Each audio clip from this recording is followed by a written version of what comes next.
Welcome to another episode of Fit Talk and Motivation with MTMJ Fit Podcast. I am your motivator and your personal trainer. Let's get it going, baby. Yeah. So look, we back with another episode. Hey man, look, we're gonna try to touch on the Will Smith and Chris Rock topic, in my opinion. But a lot of people have been talking about it. I've seen opinions of everybody, opinions of people who are not married, opinions of people who treat women like shit. Excuse my language. Opinions of people that don't value relationships or whatnot. So I am going to bring an opinion from the married perspective. And while I understand why he did what he did, I mean, it doesn't really justify too much the means, if that makes sense. Um, I am in a position where I understand the importance of protecting your peace, right? But on another note, I want to give a shout out to all the podcasts, to all the creators, man. This is episode 26 of the podcast, right? And look, we've been vibing, man. We just been running through these episodes. Um, Today we're going to talk about athletes getting paid millions and why do they get to be humans. And another opinion of mine. Um, it's basically I want to bring into the mental health aspect of it all and the pressure that goes along with the millions. I want to talk about a nice little story that developed over time at my employer. I want to talk about spending more time at home with my family and why I've been enjoying that. And then we're gonna end, of course, um, on my training routine lately because I've made some massive adjustments to my training routine, and I hope this helps somebody. Right? I think when you start training, you want to evolve, right? Consistently get better, and that was the goal of the whole thing, man. Just to make sure I'm improving always. And getting better each time I go to the gym, right? When I thought about this topic, right, I based it off of like Westbrook and him saying he can't bring his family to the games anymore because fans are too harsh, and he doesn't want his kids to experience that, right? I think in so many cases we kind of control our narrative when it comes to like the things we can control and the things we can prevent, right? So I understand like if like folks are like throwing darts in his direction, um, yeah, he should feel a certain way. He shouldn't want that to happen. But I guess you can't have it both ways, right? Westbrook has this thing when he dominates in the paint, he gets to the paint and can't nobody stop him. He loves to rock the cradle or whatnot, right? That's antagonizing the person you playing against and the person that's defending you because basically you telling me you can't stop me, right? But when you're not playing to your potential, right? Do you have the right to be human, right?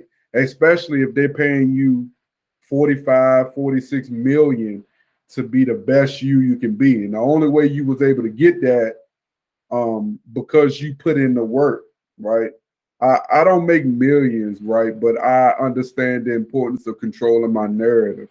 So when I feel like people aren't treating me the way I should be treated, and I know I'm doing everything I'm supposed to do, um, I'm normally thinking, man, that what am I not doing? What can I improve, right? Versus just blaming people for stuff or saying things or feeling a certain way or thinking that someone else is supposed to protect your peace because you're not doing a great enough job to do it. I heard someone say the other day, right, that guys who reach the highest pinnacle of their perspective, sport, or profession struggle with depression, right? Because I think like what comes with being a millionaire, not it doesn't necessarily mean it's for everyone. And because you're a millionaire doesn't mean you need to be the poster child of like, um, let's do, let's be a leader, or let me give all my money away to charity, or let me do this. Because I saw, um, uh, what's his name, Smith.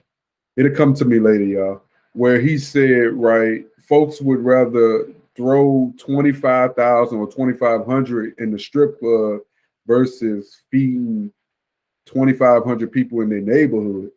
And my thing is like, that's what you choose to do, right? That doesn't necessarily mean the next guy needs to do. Like, you can't force somebody's hand. Like, we live in a world, right, where like they expect everyone to like do things the right way. Or if you a millionaire, you can't make mistakes, right? Well, billionaires do it all the time, and they spend a ton of money uh hiding those type of things. They just pay their way and pay people off to hush up and be quiet.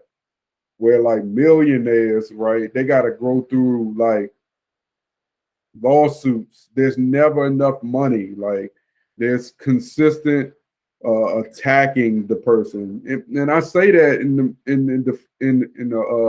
the situation with Watson, like that 22 massage therapists came out, 44, whatever the number is, saying that there was some sexual acts, right? And there, it seems like there's no amount of money that can like put that stuff to rest. And I want you to know, I'm not defending whatever actions were done, but in the court of public opinion, I think nowadays we are so quick to demonize folks without like just letting it go through the process.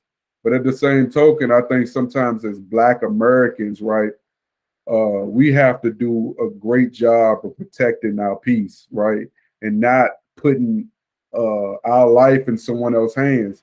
And I say that like we already scrutinize at a high degree, right?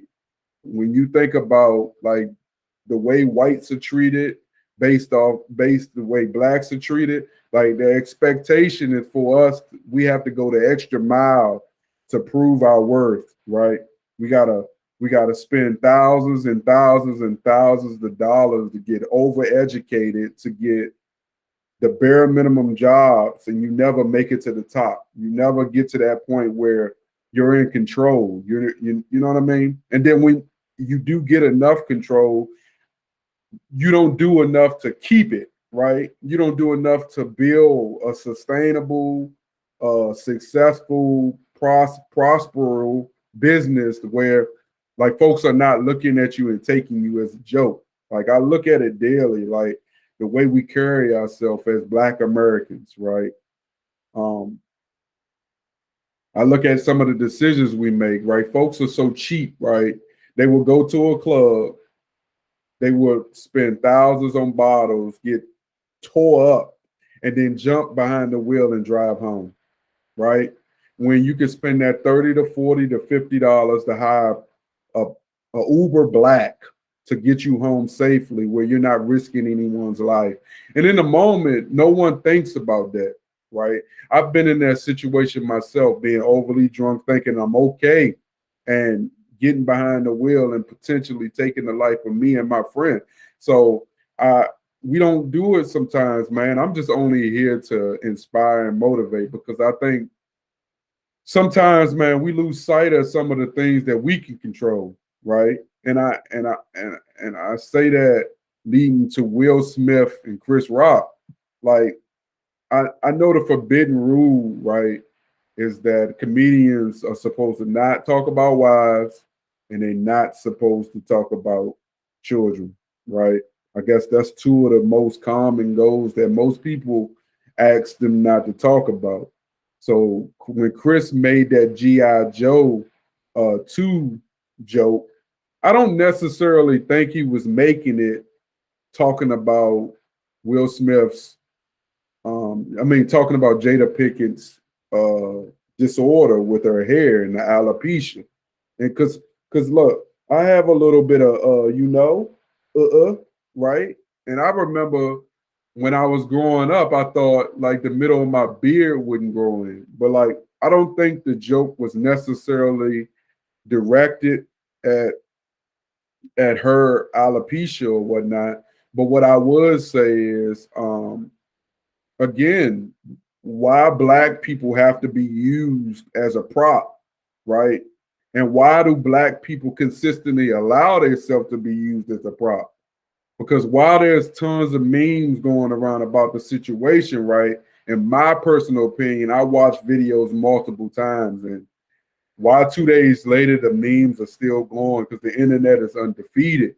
The one video I saw, and I wish I could pull it up now, showed Will Smith walking back to his seat after um after it looked like he slapped Chris Rock. He was smiling and smirking, right? So I started thinking about the games people play to drum up publicity, right? You got to think a year ago or 2 years ago, the Oscars was talking about the ratings dropping, right? So if they got that Oscar trending for days after, that does well for them. Chris Rock is trying to put out a special soon. Will Smith has a movie, so it benefits everybody.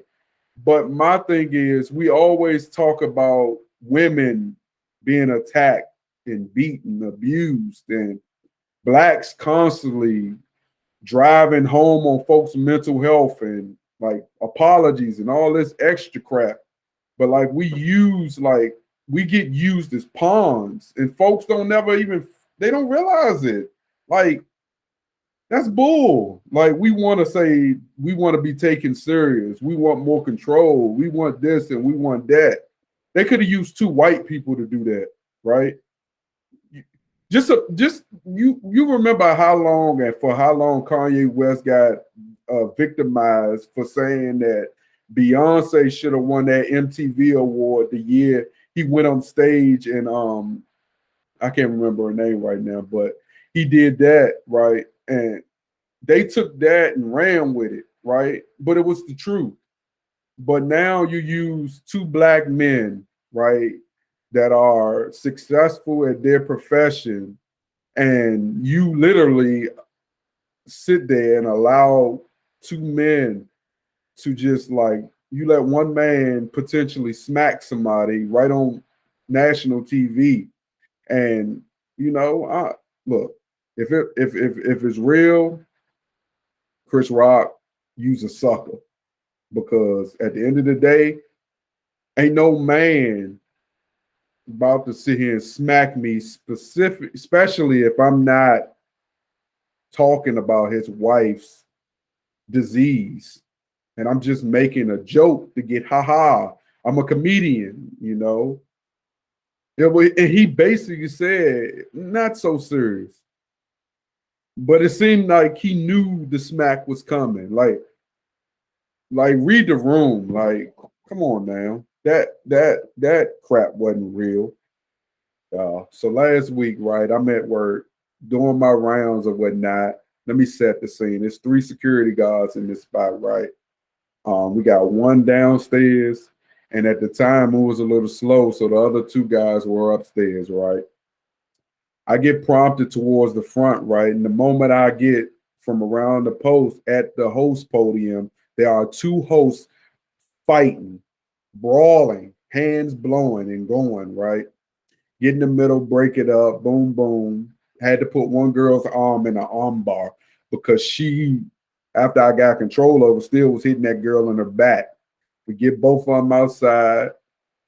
Um, AB going about their business, right? A couple days later, right, I'm getting a text message from my boss basically saying that he watched the video in multiple angles and he was disappointed by certain things, right? We're going to touch that because one thing I don't do is, you know, I I don't like being accused of things based off of someone else's inability to do their job, right?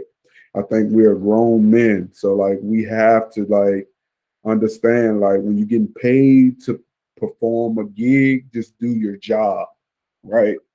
I look, supervisor or not, I'm not here to baby men, grown men, right? So, um, management was like, they felt there should have been more security. And I said to myself, it is not security's job to police the employees. It is management's job to police their employees. And we are supposed to secure the safety of the employees and the patriots, right? Let's start there. That's just security one-on-one, right? So when I'm listening, I'm like, you got to understand that they've been knew this was going on. This didn't happen yesterday. When you allow relationships to be built at the job amongst juveniles, you have to be able to withstand what's going to come in the beginning. There's one man, four girls. He attempted to talk to all four girls and ended up getting one, right? That one girl became a pawn, and the other three girls put came from every angle, right? This one girl, which is the pawn, she had was sheltered. She really never experienced anything like this, right?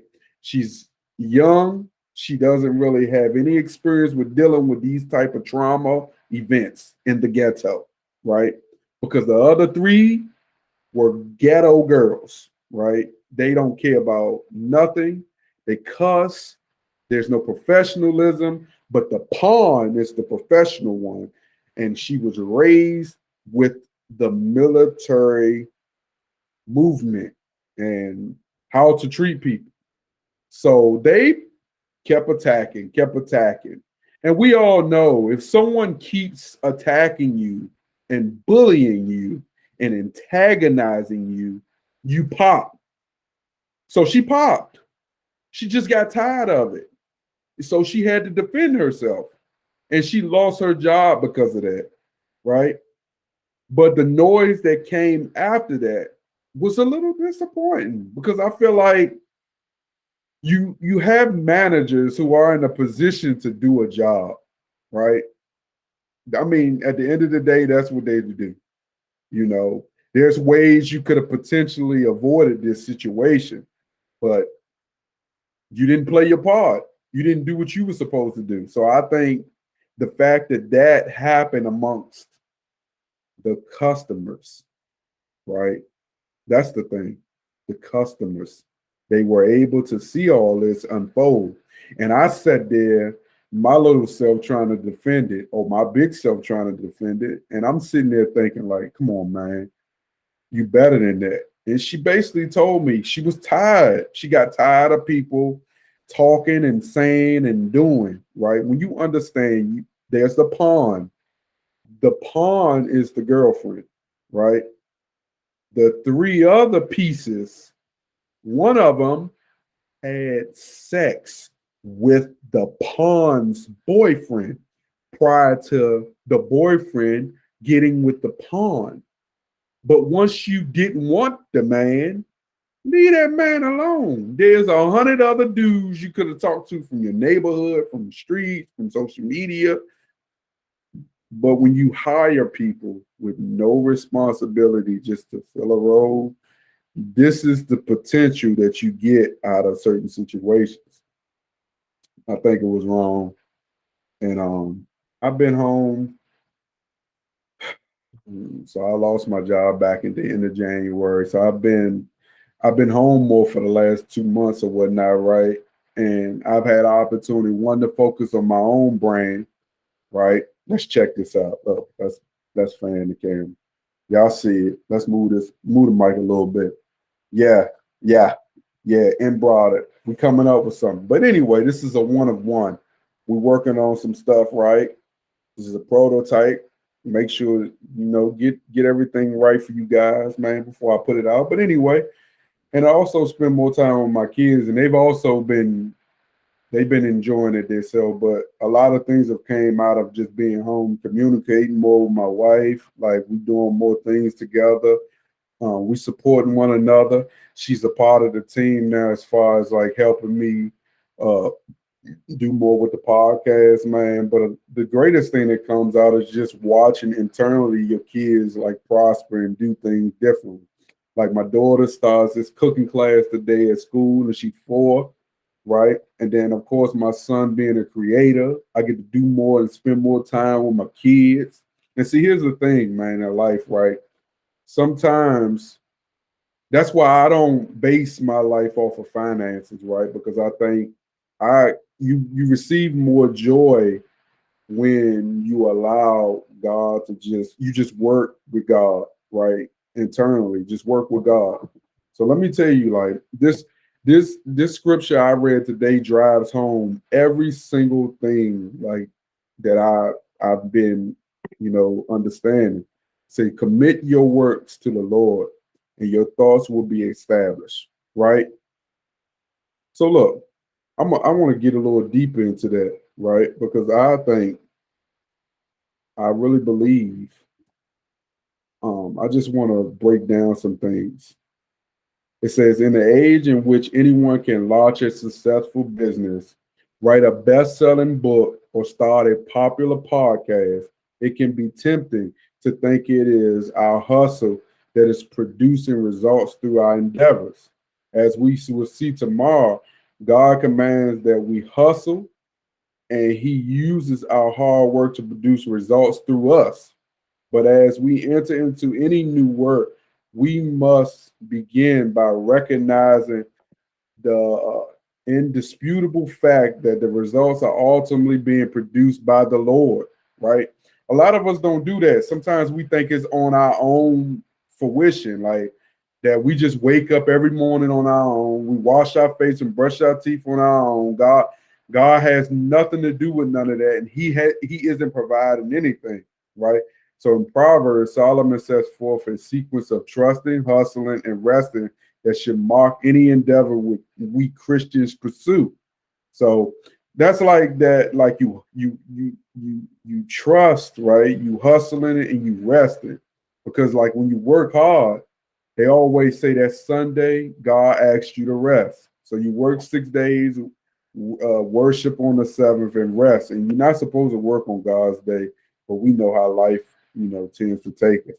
In verse 3 of the package, the wisest man who ever lived commands, commit to the Lord whatever you do, and He will establish your plans. You feel that? So when I committed consistently to what God told me to do and what I should do, my plans start working together for my own good, right? I stopped worrying. I stopped the worrying thing. I've been put aside, right? Because like I said, I'm dealing with a situation now where I have 2 trucks and I'm only driving one, right? So, but if I sit there and worry totally about the situation, it's not going to work for my good, right? So before we hustle, we are to commit our work to the Lord, right? What does this look like practically? For starters, it looks like keeping verses like the ones we have read today close to our heart, right?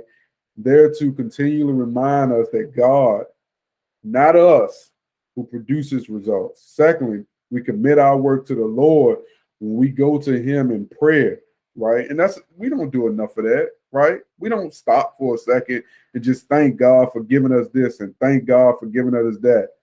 We think on our own. We think that we can do everything on our own, but we don't stop and pray, right? And verbalize or trust in Him. Finally, in addition to verbalizing our trust in God to ourselves and to God, it is important that we verbalize the trust to those around us. So that's what I'm doing to y'all consistently. I verbalize to y'all my faith and my belief in God, right? Because I can't do none of this. I can't be a husband. I can't be a father. I can't be a provider. I can't be a lover. I can't be a friend. I can't get to work. I can't wake up. I can't do none of that without my faith in God, right? It's important that we verbalize, and in a culture that celebrates the ability to pull yourself up by your bootstraps. See what I'm saying? Man, they was killing it this morning. when I was studying my word. I mean, killing it, man. We Christians will be set apart in the world. We will explicitly recognize that it is God, not us, who is responsible for producing results through our work. So, like the work that I do, whether it's in the gym, whether it's through my merch, whether it's through my podcast, audio and visual, man, I'm only able to do it because I have my faith, man. And that is why, like, I've really been enjoying being with my family and bringing my family along with me on this ride, and just trying to be a better me, because I'm learning. I'm still growing. It is a daily grind, man. A daily grind, man.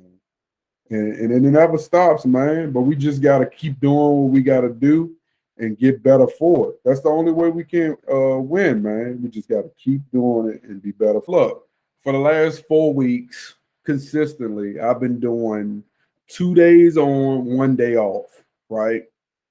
First 2 days, I literally focus on chess. Literally 2 days in a row.